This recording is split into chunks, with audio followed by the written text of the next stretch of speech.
North Shirley on the calendar. Survival here in the northeastern part of the Democratic Republic of Congo is hard, even at the best of times. That on child's health and nutritious standards is the basis of keeping children healthy. 3-year-old Angolan's condition is being monitored each week.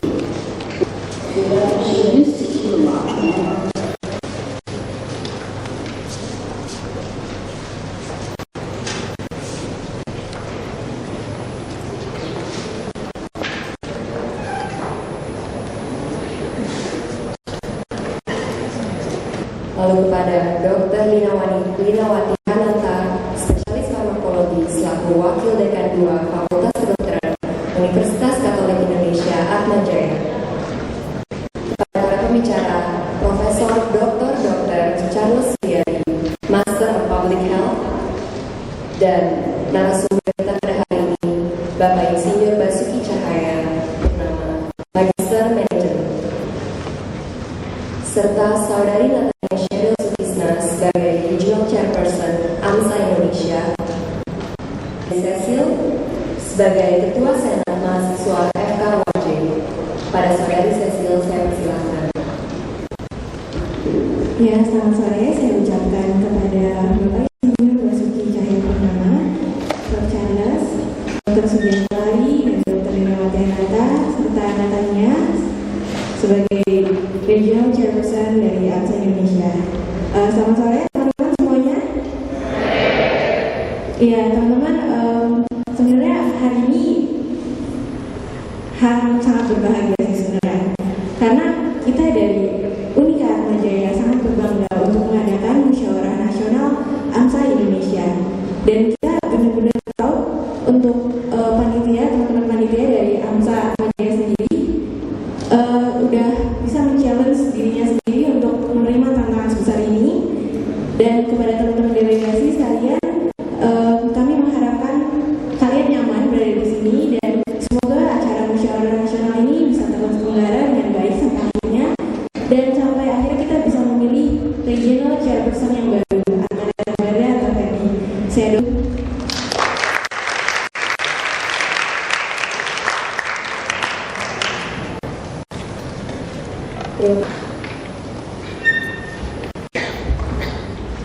Saya yang saya hormati Bapak Wakil Gubernur Bapak Basuki Cahayapurnama, Prof. Charles sebagai pembicara pada hari ini, kemudian adik-adik mahasiswa baik dari Fakultas Kedokteran Unika Atmajaya maupun adik-adik mahasiswa dari berbagai Fakultas Kedokteran seluruh Indonesia yang terkait dengan AMSA ini.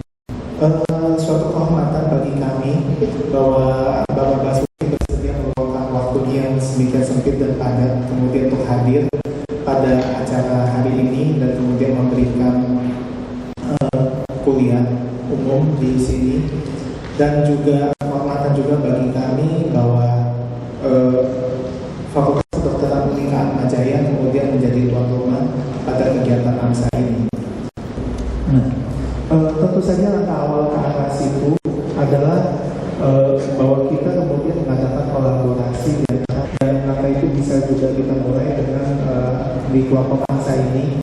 Mudah-mudahan hubungan kerjasama networking ini diteruskan, dan kemudian terkait dengan berbagai penelitian, berbagai kegiatan-kegiatan ilmiah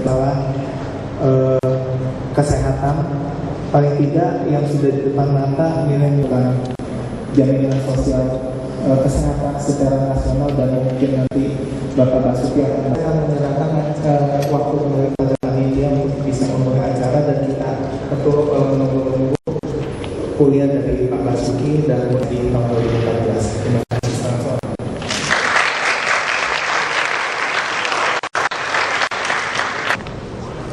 Terima kasih kepada Dr. Sugianto Ali. Langsung saja kita masuk ke sesi pertama kita, yaitu acara talk show dengan Bapak Basuki yang akan dipandu oleh Saudari Neta Sahyani. Silakan.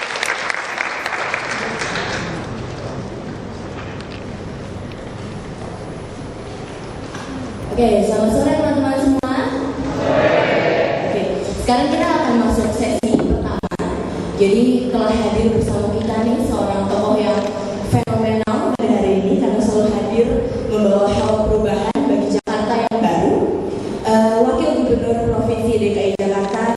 Bapak Basuki Cahayapurnama.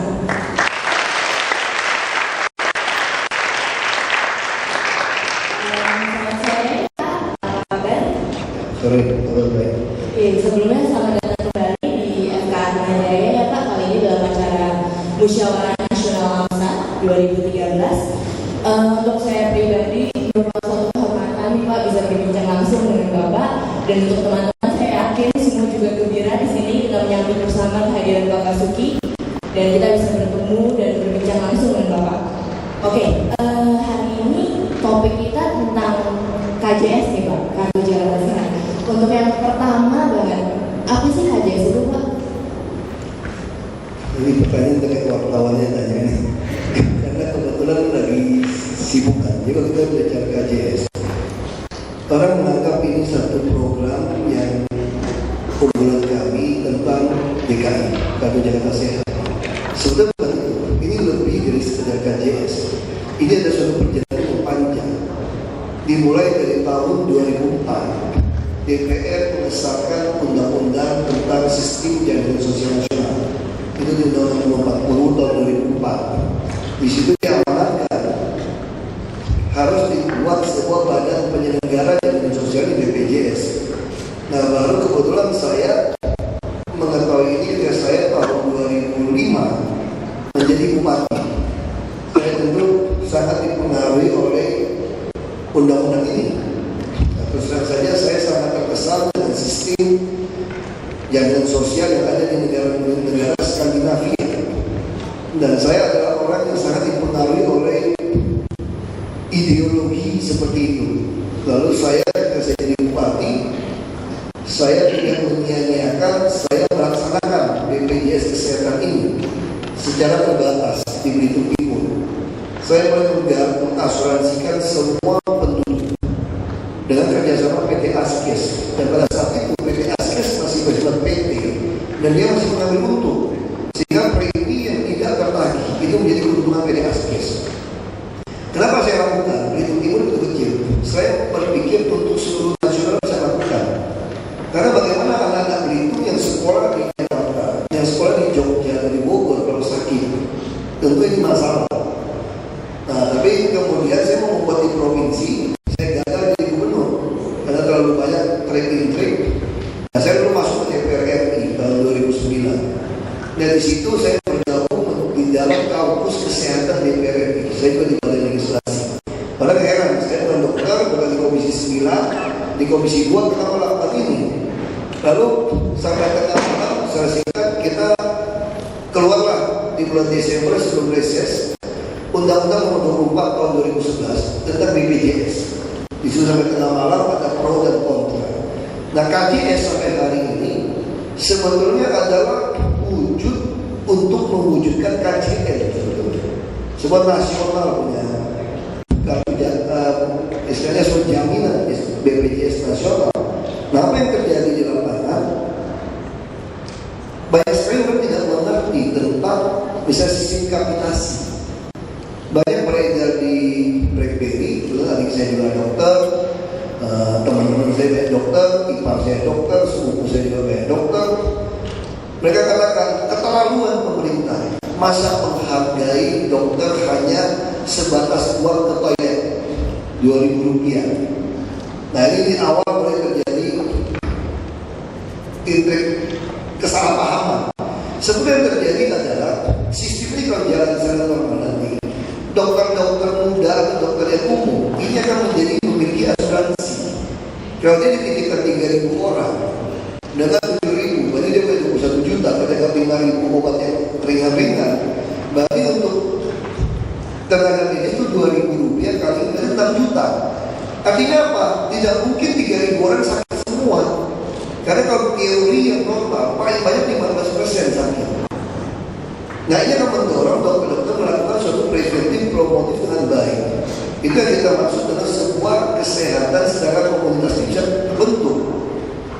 Nah, hari ini banyak kan membangun rumah sakitnya pernah cukup. Jakarta kurang 1.200 bed katanya.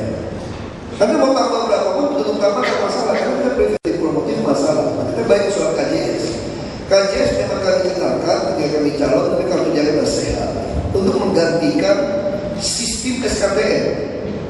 Karena banyak sekali orang di Jakarta, kami temukan di lapangan, kalau sakitnya Jumat, karena urus SKTM tidak ada Pak Lurah, tidak ada ketemu RT RW, dan biasanya itu mereka langsung ke kuburan itu, tidak terurus lewat ini. Ini sistem Jamkesda yang mula-mula seperti ini. Lalu banyak sekali anggota DPRD yang bisa KTP. Jadi kalau yang dapat KTP itu bisa dapat fasilitas. Nah, apa beda Jamkesda? Jamkesda dulu itu sistemnya ala carte. Jadi kalau kita mau membuat nasi goreng, bebas dokter atau rumah sakit mau bikin nasi goreng wagyu, mau nasi goreng seafood, bebas. Dan itu semua tinggal klaim ke Jamkesda. Bagus tidak seperti ini? Ya bagus, kalau uangnya banyak. Nah, kita uang terbatas, Jamkesda selalu tekor 300 miliar. Dan tagihannya begitu susah. Tagihan-tagihannya masuk. Memang disinyalir banyak permainan macam-macam. Lalu kami mengajukan dari BPJS Kesehatan, dia hitung dari Dewan KJS itu, mereka memutuskan 23.000 hitungannya, 22.800 hitungannya mereka. Lalu kenapa Menteri Keuangan hari ini menetapkan hanya 15.700 kalau tidak salah, saya tidak tahu persis, 15 ribuan. Nah, kenapa? Ini kesalahan PT Askes seperti dulu. Kalau kita bicara secara total Menteri Keuangan KJS, ini mesti jelas. PT Askes itu kan ambil untung. Jadi dia menekan biaya sebesar mungkin ditekan. Karena kelebihan uang yang dibayarkan oleh premi pemerintah itu menjadi keuntungan PT Askes.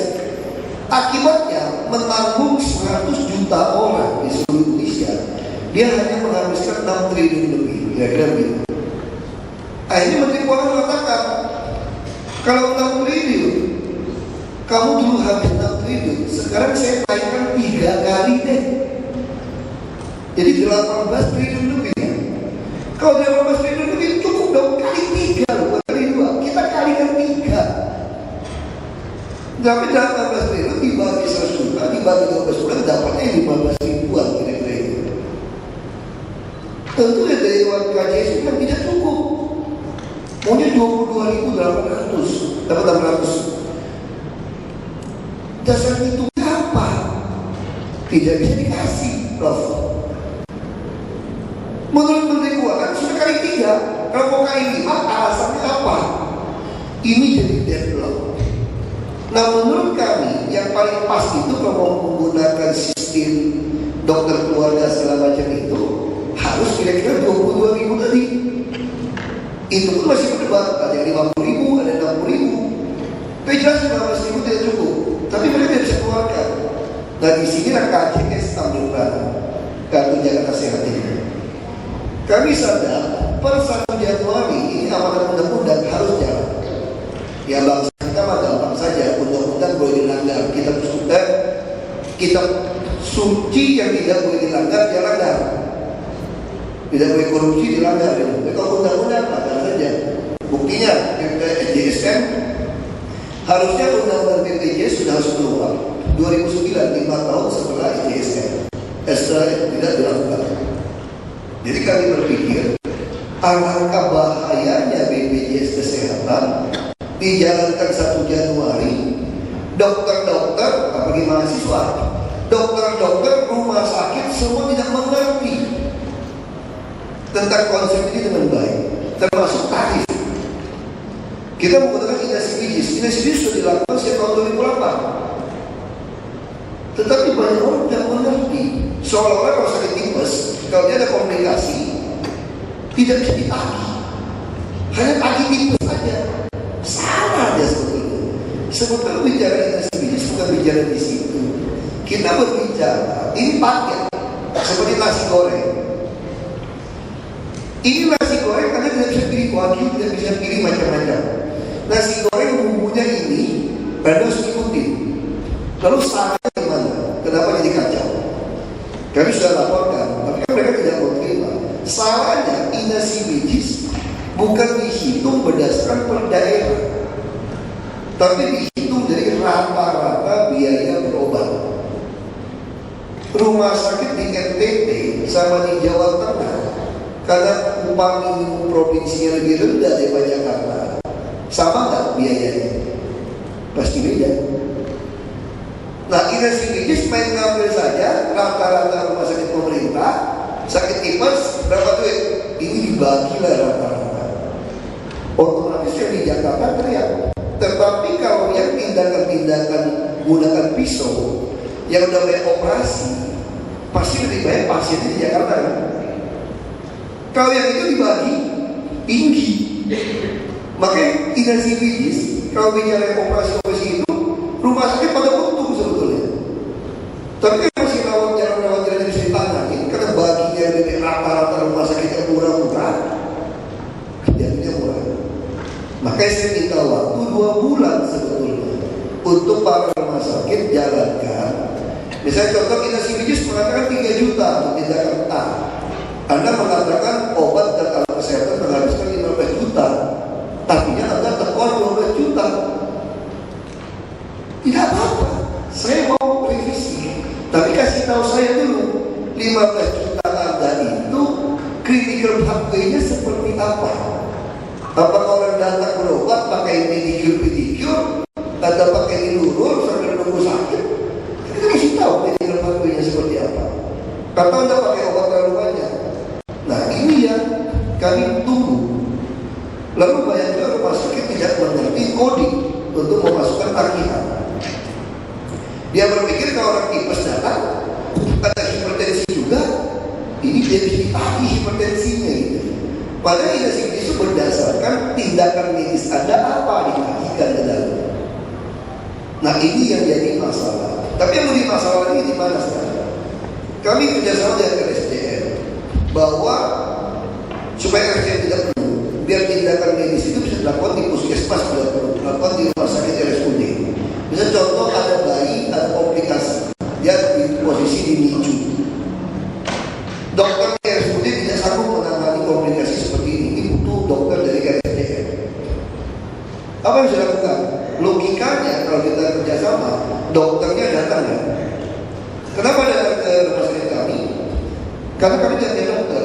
Tapi RSDM tidak. Anda kirim bayi ke sana. Tapi bayi itu dikirim, RSDM tidak punya NICU, kami pakai.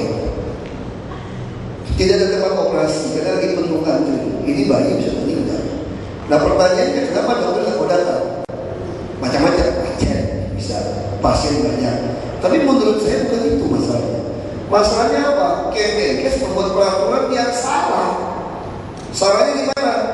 RSDM dikategorikan rumah sakit termahal. Cuci darah 2 juta lebih. RSUD dia 500 lebih. Modal 800 kira-kira gitu lah cuci darah. Kira-kira gitu ya. Dia 2 juta lebih kita banyak penyakitnya memang komplikasi luar biasa. Jadi wajar masuk RSDM. Nah, sekarang ada RSDM tertinggi. Kata rumah sakit kelas A pendidikan, kelas A pendidikan, kelas B pendidikan, kelas B pendidikan. Rumah sakit RSUD kami dikategorikan kelas B pendidikan. Jadi kalau kasih saya nomor 1 RSCM, saya nomor 5. Kalau dokter datang ke RSUD saya melakukan tindakan medis, tarif dokter itu dihitung mana? Bawah. Siapa yang mau? Hari ini teriak semua dokter. Kenapa alat kita sama, kemampuan kita sama, kita dibayar dengan dinasti bisnis seperti ini gitu. Nah, saya sudah bilang sama pusat, ini mesti kita rubah. Saya butuh waktu 2 bulan. Belum 2 bulan sudah ribut DPRD. Kenapa ribut? Karena kata ini nggak berlaku lagi di DKI hari ini. Siapa rumah sakit bisa datang. Lalu manajemen rumah sakit juga ribut. Kenapa ribut? Dulu terus terang bisnis rumah sakit itu untuk paling gede itu di farmasinya, di obat-obat ini. Dulu masuk bisa kaki, sekarang dikunci, nggak bisa pindah wagyu lagi, gawat ini. Dan dia gosok dokter fungsional. Dan saya belum rapat dengan dokter fungsional. Dokter fungsional juga merasa ini bisnis dia bagus. Kenapa? Rendah. Jadi bisa main. Sebetulnya yang terjadi orang yang biasa nyolong obat tidak bisa nyolong. Dokter cuma kesalahan di kelas rumah sakit. Tapi akhirnya mereka bergabung, ditambah orang politik bergabung. ini yang jadi kacau. Nah kami paksa harus jelaskan. Inner civilis justru memaksa pasien, dokter rumah sakit untuk tidak sembarangan melakukan tindakan karena ada dasarnya, termasuk memakai obat-obat secara bisnis, secara komersial. Itu yang terjadi. Jadi itu yang kita lagi kaji sekarang. Tapi apa yang dilakukan KJS? Kami senang. Tapi tidak ada lagi orang harus meninggal di rumah. Tadi dokter ribut sama saya sudah sedikit. Saya ajak makan, dokter fungsional, dokter spesialis. 12 orang tadi kita ngobrol. Mereka bilang, Bapak menyusahkan kami di puskesmas. Saya bilang, kami penuh, rumah sakit penuh. Terus saya tanya, dokter sumpahnya apa pertama kali? Nolong nyawa orang atau bangun rumah sakit? Yang nyawa orang Pak, oke. Kalau nyawa orang, saya bilang, saya utamakan dulu tidak ada lagi yang mati gara-gara SKTM, surat keterangan tidak mampu. Tolong dulu, minimal dia mati pun di rumah sakit.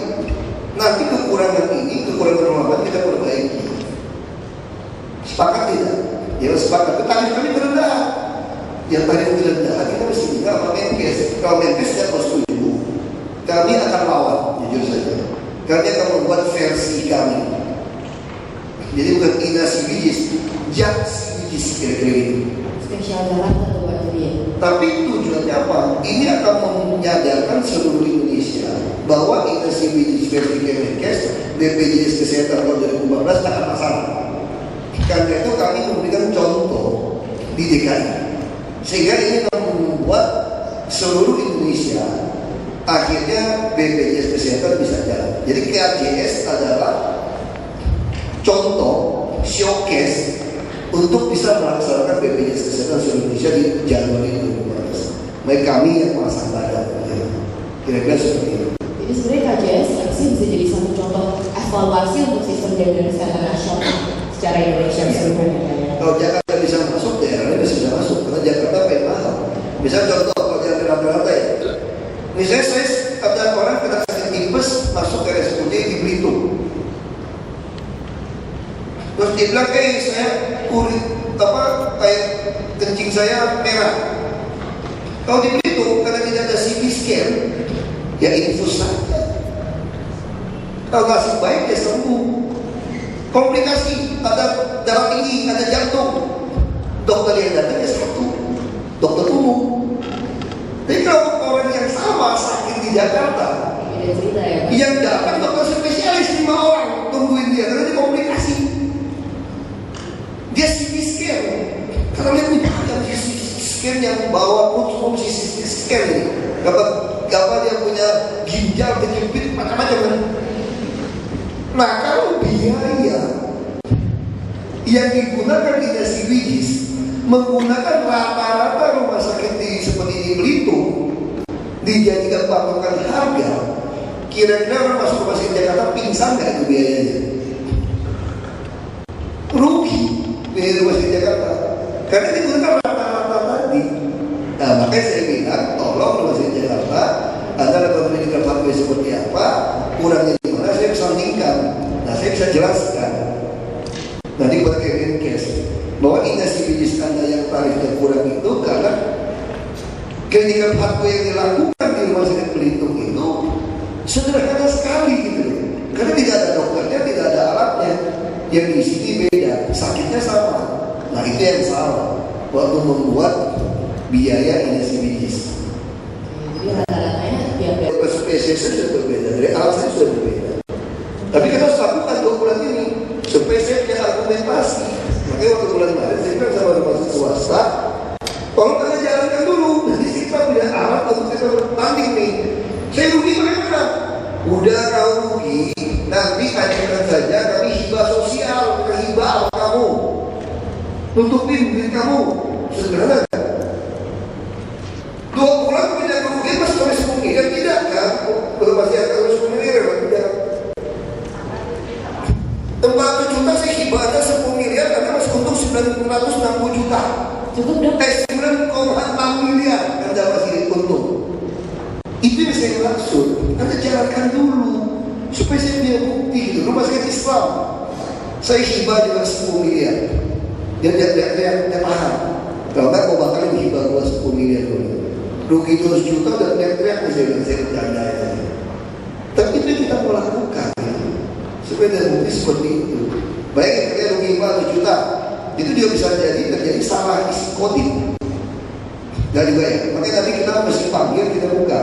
Berarti Atmajaya kenapa begitu? Karena banyak orang yang berobat di Atmajaya itu adalah kelas yang banyak bisa dilakukan orang.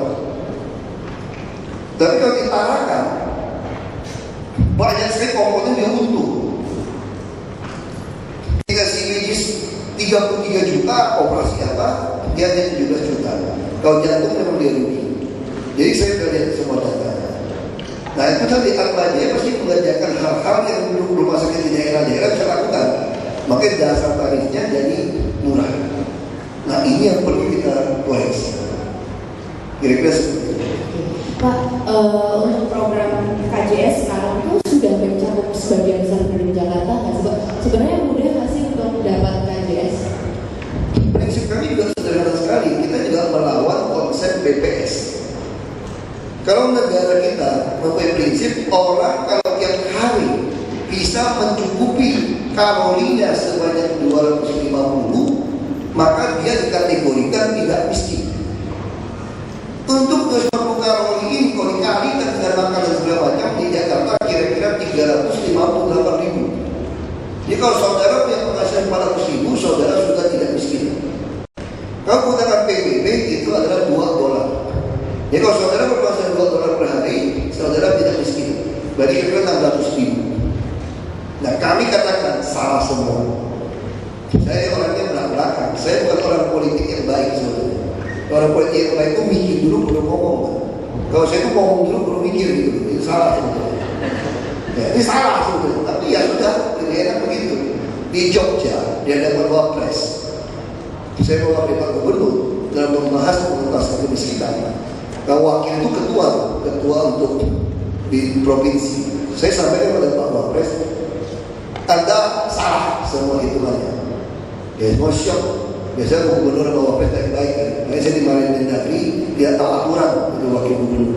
Berani kritik atas. Saya katakan, orang dikatakan miskin kalau dia tidak bisa mencapai kebutuhan hidup layaknya. Nah, Jakarta kebutuhan hidup layak itu kira-kira 1,95 juta berdasarkan hitungan tahun 2012. Kalau kita gunakan inflasi tahun ini kira-kira 2 juta. Jadi kalau Anda di Jakarta tidak dapat penghasilan 2 juta, Anda tergolong miskin. Tidak bisa tutup. Itu untuk satu orang, bukan sama istri, bukan sama anak. Artinya Anda tidak bisa mendapat kesehatan. Lalu kalau bagaimana? Orang punya gaji 2 juta punya motor nggak? Punya, bisa beli motor ya. Tapi beli motor tanpa TV di Jakarta. Karena busnya jelek, nggak mau naik bus orang. Busnya payah. Transjakarta busway sudah 9 tahun hanya 600 unit yang mogok-mogok lagi. Mereka kali mau tambah 1.000 tahun ini. Gak cepat, minimal sudah di tangan 694 unit. Ngalahkan 9 tahun. Orang beli motor. Nah kalau gunakan survei orang miskin, Anda punya motor tidak miskin. Jadi Anda tidak boleh mendapatkan yang Kesmas atau KJS. Ini begitu cara surveinya. Punya TV hitam putih baru dianggap miskin. Mana ada hitam putih? Hitam putih lebih mahal sebenarnya karena barang antik. Gak ada TV hitam putih.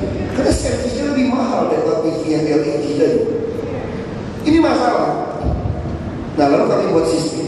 Saya pertama kali lakukan di Belitung sistem ini. Saya tidak peduli Anda punya Mercedes atau punya rumah di Pluit. Saya tidak peduli.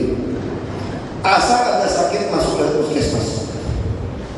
Dan kalau di Oktamu Anda di kelas 3. Karena orang kaya tidak mau kelas 3, 6 ranjang, 8 ranjang satu kamar mandi. Anda cuma tinggal di Pluit, punya mobil, sebentar lagi disita bank. Bisa saja. Orang punya gaji 10 juta, kredit rumah, kredit mobil, bensin, dia tidak beli asuransi, sakit, tidak sembuh. Nah, makanya kita tidak mau ada orang mati gara-gara status sosialnya. Dia prinsipnya dia harus masuk kelas 3. Lalu bagaimana kalau yang tipu? Dasar pelit, udah kaya pelit, kelas 3 deh. Yang penting kan keluar duit. Kira-kira gitu kan. Ada juga model begitu. Tidak apa-apa. Ini bagian dalam rangka memperkokoh usaha mikro kecil menengah tidak bangkrut waktu sakit. Jadi kalau dia sakit, modalnya tidak habis. Daripada kami siapkan berapa triliun untuk modalin orang, hilang. Nah ini kan saya kasih modal kepada UKM dengan syarat Anda sakit, lewat puskesmas, masuk rumah sakit, dan tidak dapat uang, hanya kami bayarin. Kalau dapat uang, banyak yang pura-pura sakit. Ya dong, pasti kan? Jadi kan tidak. Jadi itu yang pemikiran kami dan KJS. Siapapun di DKI boleh dapat KJS, asal Anda mau masuk lewat puskesmas dan sakit lewat kelas 3. Baik kita kunci, kita bisa lagi pegang KJS, langsung nyelotong ke RSUD. Dia bisa. Ini juga stimulus ekonomi kalau Anda sakit. Baik kalau di puskesmas kami Anda mau tambal gigi gratis, asalnya cepat. Kalau yang mau pergi pakai laser bayar 75.000. Ini sudah estetika. Mereka harus bayar 75.000. Dibandingkan di Pluit 600.000. Satu tambal gitu kan, 800.000. Ya oke kan. Nah ini kita akan lakukan. Ini KJS bagi kami. Ini tidak akan selesai kalau kita tidak bisa melakukan preventive promotif. Mereka kerjasama dengan Atmajaya. Kita mau uji coba nanti kalau mau dibangun di rusun penjaringan. Berapa pasien di atas kami kapitasi, sistem kapitasi mengawasi mereka. Nah, dan Jakarta kan banyak rumah susun. Jadi semua dokter akan dibawa. Kalau sistem preventif promotif jalan, dokter keluarga dokter klinik kapitasi ini jalan, maka kami yakin banyak orang tidak akan masuk ke rumah sakit. Karena itu sudah dicegah di belakang. Jadi lebih baik preventif promotif. Bahkan kalau di Amerika Latin orang yang mau cek kesehatan dikasih uang. Karena preventif lebih murah daripada yang sakit. Karena berarti mengedukasi masyarakat untuk sadar akan kesehatannya ya. Iya, bisa termasuk KJS, kartu jaga pintar. Kalau anak kita mau merokok, kita mau cabut kartu jaga pintar. Jadi kalau dengan sistem yang dokter keluarga tadi, pasti dokternya dulu. Kau kebagiannya bandel dulu, sakit dulu tau gak? Dia tekor kan? Kan sakitnya lebih dari 50%. Pingsan itu dokter, harusnya rumusnya kalau lebih dari 15%. Pasti dia akan ngadu, Pak, saya tidak mau lagi ngurusin orang, Pak. Kenapa? Hidupnya jorok, macam-macam. Nanti kalau di rumah sakit tidak mau, makin lama makin jorok, sudah deh, kamu harus dengan dokter, kamu harus puskesmas. Kalau dia terus jorok, kita pindah ke rumah susun tidak mau, tinggal di tempat yang kumuh, tidak mau pindah, kita cabut KJS. Jadi itu baru ada sebuah edukasi. Edukasi sebagai anak kita juga dipukulin orang tua, tapi bukan dicambuk sampai muka, masih cambuknya di paha belakang. Terus kalau udah bengkak, malam-malam ibu kita juga gosokin juga gitu. Nah itu prinsip edukasi yang mau kita lakukan. Dan saya sebenarnya kasih ya Pak, cuma ya harus dicambuk sedikit supaya. Kalau yang ngeyel bisa dicambuk. Iya, Pak. Sekarang sebenarnya kita tahu nih Pak dari berita yang hadir ke fasilitas rumah sakit kelas 3, puskesmas itu semakin banyak membludak Pak. Nah kalau Bapak dari hasil pengamatan Bapak, sebenarnya fasilitas di Jakarta sudah mencukupi atau gimana sih Pak? Atau harus ditambah 1.200? Yang pasti Jakarta tidak cukup. Sudah terusin sebenarnya. Tapi masalahnya DPRD kita mau minta cepat untuk Portigres tidak pansus macam-macam. Makanya DPRD nyerang saya. Sadar nggak kamu luncurkan KJS, rumah sakit semua belum siap? Makanya saya tanya, Anda mau biar siap dulu baru mati atau nolong orang dulu? Karena tidak cukup rumah sakit. Saya bilang, mohon maaf, saya baru 7 bulan, saya tidak ketemu kontraktor lampu Aladin yang dibayar langsung besok jadi. Anda dari tahun 2009 ngapain aja kemarin aja? Tidak ada adakan di rumah sakit. Jawab saya bilang, saya udah berusaha kerja rumah sakit, Anda masih bilang pansus-pansusan. Apa mau dipansus? Rumah sakit jelas. Tinggal dibikin, uang ada. Ada pansus penurunnya. Nah itu masalah. Itu pertama. Itu faktor kedua. Biasanya kan juga ada euforia. Orang pengen tahu yang gratis. Pengen coba ya. Tapi ada juga yang sesungguhnya Yang terjadi di DKI, banyak orang sakit tidak berani berobat. Karena dulu yang Kesda itu ada yang diganti penuh, ada yang diganti 50%, ada yang diganti 10-20%. Kalau orang miskin operasi 5 juta, ganti 20% sejuta, dia nggak berani datang. Jadi dia tidak berani ngecek badannya. Kalau sekarang orang berani, karena dia tahu pasti ditanya. Nah, coba lihat, ada berapa kali keluhan orang sakit mati di rumah? Hampir tidak ada. Kalau keluarga menganggap dia. Jadi kalau dulu telah tes KTM baik menerima. Nah, jadi tidak heran, misalnya Atma Jaya membuat baksos kesehatan di kampung, penuh nggak? Penuh. Kenapa? Artinya ada kelompok masyarakat yang memang tidak bisa berobat. Di samping ada yang haji mumpung datangnya. Nah, kita bayangkan DKI sekarang tiap hari itu baksos di seluruh puskesmas. Kira-kira berantakan ya? Pasti kaget. Dan 13 ribu. Gak apa-apa. Kita perbaiki gaji-gaji dokter. Karena gaji sopir bus kami saja sudah 3,5 kali UMP. Kira-kira 7,7 juta sekarang. Gaji dokter kami belum 2 juta, 3 juta. Nah, kita belum buat pergub, kita perbaiki. Kita akan tunggu APT yang non PNS ya. Kalau PNS DKI rata-rata sudah bagus. Sudah 8 juta paling minimal. Non DKI sudah bayar non PNS. Nah, kami akan membuat APT lalu dilapel balik. Perawat, segala macam sudah direbusnya, sudah begitu. Itu seperti itu. Nah, kalau kita lihat kemarin ya Pak, ada berita heboh tuh yang 16 rumah sakit mundur dari KJS ya Pak. Terus kemudian katanya berita terbaru akhirnya 14 kembali. Terus akhirnya tinggal 2 yang keluar dari KJS ini. Jadi itu yang saya katakan itu namanya politisasi. Sebetulnya rumah itu sudah saya sampaikan. Kalau ada swasta tidak sanggup untuk nombok, ya ada berhenti saja, tidak apa-apa. Anda tidak sampaikan kepada kami, kita akan carikan rumah sakit yang lain. Jadi kalau Anda masih mau nombok, bisa tamrin. Tamrin itu dapat hibah kami. Ini ada main politik. Dia disuruh bikin surat. Saya ketemu wakil direktur, ya, masih undang saya, anaknya kita hari Minggu ini. Dia tidak merasakan ini surat dipolitisasi. Dia yang diminta, mereka berpikir udah bikin surat saja masukin, dan kelihatan mana yang keberatan gitu loh. Ya dia dengan lugu yang memasukin surat. Ternyata surat 1 ini langsung dipolitisasi. Lalu 15 rumah sakit yang itu tidak masukkan surat sebetulnya. Baru 1 cuma didesak, yang 14 enggak kok, itu cuma bawa yang ngomong. Bawa cuma ngomong, kami udah berani. Tapi dijadikan tolak. Ini langsung dijadikan mau interpelasi. Yang maklum lah orang sirik kan mencari kesalahan saya sama Pak Gubernur 6-7 bulan ini tidak ketemu. Kita ada kasus ini, wah langsung diinterpelasi. Sekarang malu sendiri, mundur semua, tidak ada interpelasi. Saya ditanya gimana interpelasi? Saya sih teman, lumayan kalau kita dipecat. Kenapa? Bisa jalan presiden kali 2014. Ada alasan. Ada yang paling dekat itu kan? Pilih Pak Basuki. Tinggal nyebrang dari Merdeka Selatan ke Merdeka Utara, kalau nggak dipecat kan malu mundur gitu loh. Saya dibilang spesialis mundur. Kok dipecat kesempatan gitu, mundur sendiri.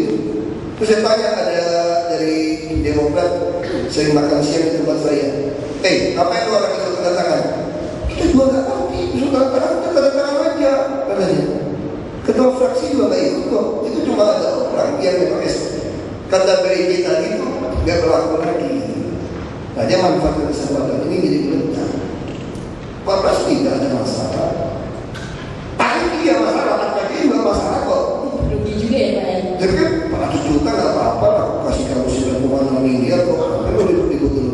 Nanti kalau kita perbaiki Juni gitu. Ya, nanti kalau kita perbaiki. Kalau saya kasih kamu 9,6 miliar kok. Yang penting 2 bulannya sudah selesaikan, Juni harus selesai. Pertengahan Juni mesti dihitung balik. Nah, kita kan keluarkan tanggal 3 Juni saya mau undang semua rumah sakit yang rugi paparkan mana P3 4BN-nya. Kenapa biayanya itu mahal? Ya dokter Malaysia siapkan aja. Kalau 3 Juni diundang, paparkan kasus penyakit ini seperti ini. Nah, askes saya akan panggil, kita simpenis kamu ini versi mana nih? Masih versi Belitung, itu murah nih. Kira-kira gitu kan? Dan kamu keluarin tuh, dokter Belitung ngapain aja kira-kira gitu kan? Nah, kita bandingkan. Tapi sekarang pertanyaan saya, kalau ada yang lebih gimana? Dokter yang rumah sakit yang lebih-lebih turunin juga dong. Wajar kan? Kita hitungnya kemahalan Ini yang kemahalan untuk besar, nggak mau turun. Yang mau dinaikin. Ya sudah, kalau ada mau itu, kita mesti hitung yang fair. Mahasiswa kelas 3, jangan cari uang.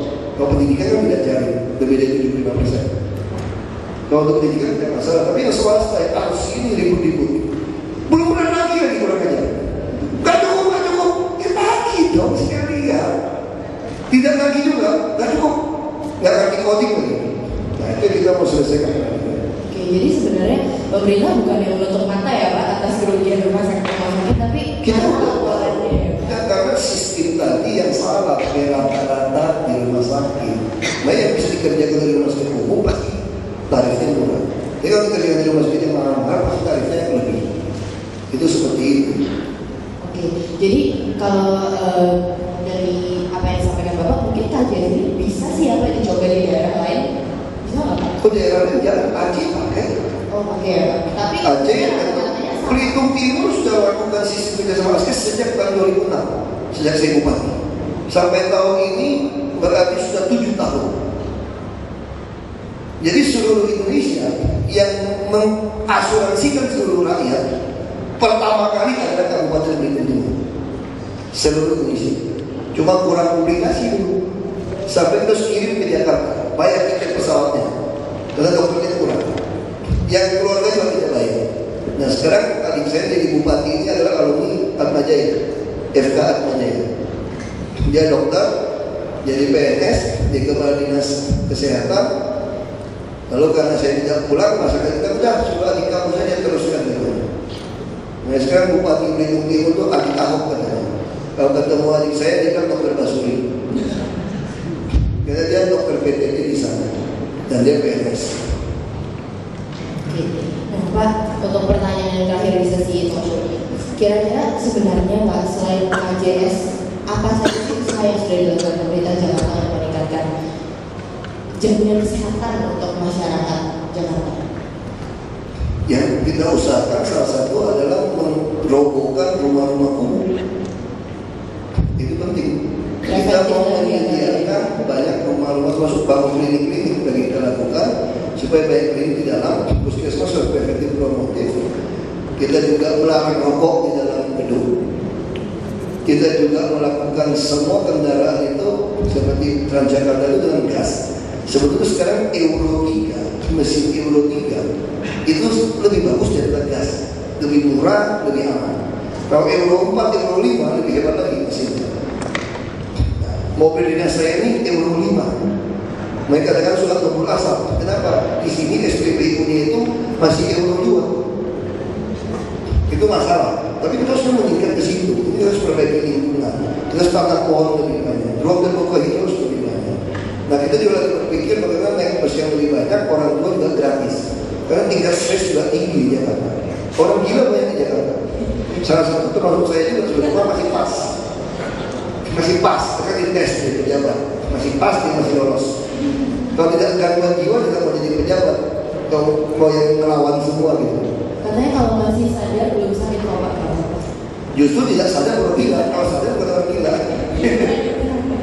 Jadi ini yang penting kita lakukan. Jadi ada beberapa hal kerjasama dengan FKUI, RSCM, beberapa FK yang ada. Kami menggait kerjasama ini.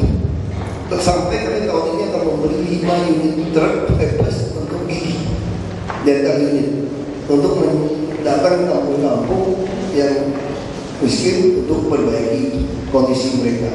Nah, yang penting orang tua kami ingin naik busnya gratis supaya dia bisa jalan-jalan tidak bikin pusing. Orang tua yang miskin siang-siang tidak bisa tidur karena panas semuanya. Malam-malam sejuk bisa tidur, tapi cicitnya pun pulang, cicit mampu pun pulang. Rumah 3 kali 5, 8, 9 orang, gak bisa tidur juga ya. Nah kami pengen bikin mereka tidur di bus Jakarta. Jadi tidur siang di bus saja, lagi kosong. Jadi dia sehat, dia gak bikin repot keluarga. Kira-kira seperti itu. Iya, jadi bukan cuma sistem penjamin kesehatan, pengobatan gratis, tapi juga kualitas hidup ya Pak. Geriatri, dari mulai anak-anak tentang merokok dan kenakalan lainnya di masyarakat ya Pak ya. Nah, terima kasih Pak Basuki untuk talk show-nya. Kita berikan tangan sekali lagi.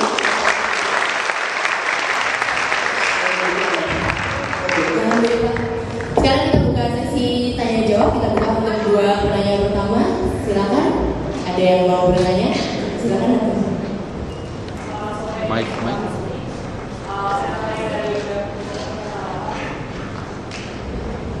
Ya, selamat sore para Bapak Basuki. Nama saya Natania dari Berita Harapan. Pertanyaan saya adalah, apakah Bapak ingin mengembangkan kartu jaminan sehat ini dari yang ditargetkan ke masyarakat untuk kelas 3 atau singkat kata masyarakat kelas menengah ke bawah, untuk kartu jaminan sehat ke masyarakat tingkat ekonomi menengah ke atas? Oke, kita tahan dulu kali ya Pak. Oh, langsung aja. Jadi sebenarnya intinya kami ingin seluruh rakyat Indonesia punya asuransi. Nah, untuk membangkitkan awareness ini yang susah, makanya kami kasih gratis sekarang. Sebenarnya dalam peraturan kami itu tidak ada yang gratis. Nanti orang yang mampu akan kami tarik. Nah, sehingga nanti orang yang ekonomi tambah baik, orang kerjanya tambah baik. Kalau Anda masih nggak pasti kelas 3, Anda bisa naik kelas 2, Anda bayar sendiri 40.000. Anda tambah top up. Kalau Anda mau kelas 1, Anda bayar 50.000, misalnya seperti itu. Anda mau kelas VIP naik, maka kami bilang sama ingat, kalau Anda jual asuransi Anda yang kelas atas itu, kami mau beli supaya orang kelas atas juga bisa. Jadi intinya sederhana, setiap orang harus punya jaminan kesehatan. Jaminan kesehatan diterjemahkan adalah memiliki asuransi, ada bayar premi. Itu prinsipnya. Yang tidak mampu bayar premi bagaimana? Kami bayarkan. Itu. Oke, jadi konsepnya sebenarnya jaminan kesehatan untuk semua ya Pak, tanpa memotong. Jadi nanti masa depan dokter ini cerah. Amin. Kalau sekarang dokter itu masih buruh harian, betul kan? Kalau tidak kerja 1 hari tidak dapat uang katanya. Ini kata teman saya loh, dia dokter. Dia dokter ini buruh harian katanya. Kita harus hargai dokter itu dengan baik. Tapi tentu secara profesional, sistem asuransi itu yang akan membuat dokter-dokter dihargai dengan baik, dibayar dengan baik. Bukan rumah sakit yang untung, dokter itu plus setengah mati. Rumah sakit ini bukan Dr. Majaya, yang swasta itu kecil lagi gitu, kecil lah swasta, yang dokter biasa-biasa gitu. Tapi rumah sakitnya untung dari mana? Dari obat-obat farmasi. Itu celahnya. Oke, satu pertanyaan lagi. Ada yang mau? Iya silakan. Bisa tolong. Warahmatullahi wabarakatuh. Saya Arul dari Universitas Hasanuddin. Mungkin saya langsung bertanya kepada Bapak Wakil Gubernur di sini. Saya punya 2 pertanyaan.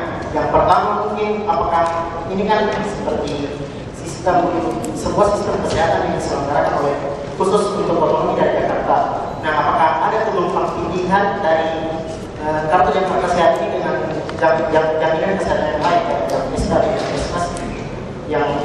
yang berlaku di Jakarta? Terus yang kedua, apakah ada sebuah strategi untuk bagaimana merubah mindset daripada rumah sakit ataupun dokter agar mereka bisa menerima sistem ini dengan baik, karena ini kan secara tidak langsung bahwa dalam sistem kesehatan nasional sendiri mahasiswa dokter sebenarnya satu dokter itu bisa bisa memegang 250 penduduk agar dengan sistem kayak seperti tadi kapitasi.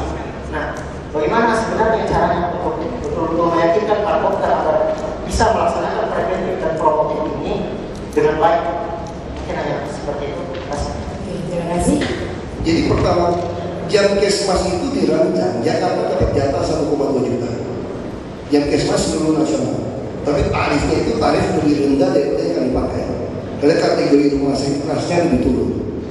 Jadi kita pakai sistem tarif yang sama, tapi mainnya di kelas rumah sakit. Kelas kita yang dibayar dari sekarang ini adalah kelas 2 sebetulnya. Rumah sakit yang kelas 2, itu masih rendah. Kalau Jamkesmas lebih rendah lagi sebetulnya, kan betul kan? Kalau ada CV di situ. Makanya Jamkesmas orang harus beli obat lagi macam-macam. Nah, kami kembalikan 1,2 juta ke pusat. Karena dalam tata negara kita keuangan itu dianggap terbuat BPK. Jadi tidak boleh orang yang sama mendapat APBN dan APBD. Makanya Jakarta tidak bisa pakai Jamkesmas, kecuali untuk orang yang tidak berKTP DKI. Tidak bisa pakai Jamkesmas. Kalau bagaimana terus dengan dokter? Ya dokter susah saja. Yang penting tarifnya beres saja. Dokter fungsional itu tidak terlalu pusing sebetulnya. Yang penting juga tindakan medis, dia kerja pagi sampai malam, bayarannya ya sesuai lah kira-kira gitu kan. Jangan terlalu jauh. Nah ini bicara tarif kan. Jangan dokter kemampuan dibayar kalau dia kerja di SCM, dapat tarif yang begitu tinggi, di RSUD kok cuma tarifnya nomor 5, bisa seperti itu. Nah ini tentu harus diperbaiki. Kalau soal sistem ini, nanti bertahap pasti tambah lebih. Tidak perlu dikhawatirkan. Karena belum jalan kan. Kalau udah jalan nanti ketahuan. Coba kalau paling tidak saya paksakan jalan sistem BPJS Kesehatan di Jakarta dulu. Dan masih tahu nggak logis namanya? Tidak tahu. Jadi tahunnya Januari, berantemnya lebih repot lagi Januari. Kalau kumpul nasional, mau cocokin nasional nanti, wah bisa repotnya di dapur. Kalau DKI saja cepat. Kita hitungan minggu bisa kita lakukan dengan cepat. Nah, kan saya menjawab 2 bulan. Kita kan 3 Juni saya nggak berapa. Kita putuskan. Nah, saya pertengahan Juni sudah keluar tarif yang baru. Dia hitung balik. Nah, penagihan semakin cepat. Sekarang online sudah terpasang. Saya sudah bisa monitor. Yang ikut online sudah tahu. Oh, penyakit apa saja, umur berapa, jenis kelamin, semua tahu. Dan dirujuk berapa, yang ditangani rumah sakit berapa, semua sudah terpasang dari akses. 2 bulan sesuai janjinya terpasang. Nah, kan sudah makin baik. Jadi begitu ada buka di iPad, buka komputer, langsung sudah tahu bisa langsung makan. Saya kira seperti itu. Jadi harus ada kemauan dari para tenaga medis juga untuk cari tahu sebenarnya sistemnya kayak gimana ya Pak yang benar ya Pak ya? Atau mau ada sosialisasi? Sekarang ada pertanyaan paling gampang menjawab itu. Jadi kalau kita tanya 10 orang, kemudian baru kita bercanda, tahu nggak IRPI Monas? Monas itu adalah lapangan parkir. Namanya lapangan parkir IRPI, India Romeo Tango India. Saya tanya semua PNS, apa arti IRPI? Tidak ada yang tahu, awalnya. Lalu saya suruh orang, coba tanya. Ya sampai ke Monas dia tanya 10 orang, 9 orang yang tidak tahu. Tapi 1 orang jawabnya gini, cari di Google saja. Di Google. Lalu di Google begitu kita cari, keluar ikatan ikatan restoran dan taman Indonesia. Bener nggak? Tanya sama Google, bener nggak? Ya itu seperti itu. Jadi sebenarnya gini, saya mau cerita ini supaya saudara bisa cari. Kita punya website semua sangat jelas. Nah seperti sehari ini saya bicara, itu kita rekam, kita upload di YouTube. Jadi sehingga orang mulai kita bikin judul apa sih KJS. Jadi kalau tentang KJS Anda cari di Google, Anda akan keluar, masuk ke website kita, Anda bisa mulai tahu. Seperti itu. Jadi kurang lebih itu sudah masuk pesan juga ya Pak untuk masyarakat bahwa KJS itu mudah loh asal KTP-nya DKI, betul ya Pak. Kemudian tanpa memandang kelas sosialnya, asalkan memang mau dirawat di puskesmas atau di kelas 3 rumah sakit, itu tetap bisa menggunakan KJS ya Pak. Oke, sekali lagi terima kasih Pak Basuki. Untuk berikutnya ada penanganan dari konsistania. Baik Pak. Terima kasih kepada Saudari Meta Satyani dan juga Bapak Basuki. Selanjutnya kami akan memberikan kenang-kenangan yang akan diberikan oleh Dr. Sudiarto Ali. Silakan.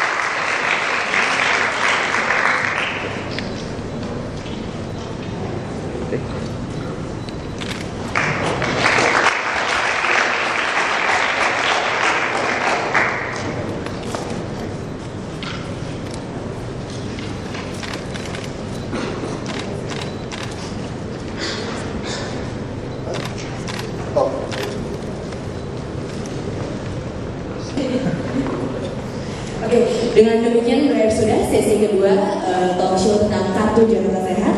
Saya Meta Satyani, pamit undur diri. Maaf jika ada kata yang kurang berkenan. Terima kasih dan sampai jumpa.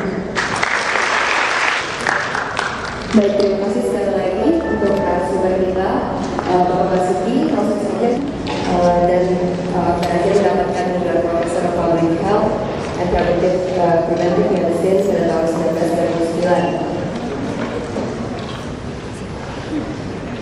Beliau aktif mendalami masalah determinan sosial kesehatan, menjadi peneliti serta anggota Steering Committee Asia Pacific Global Action Network, Healthcare.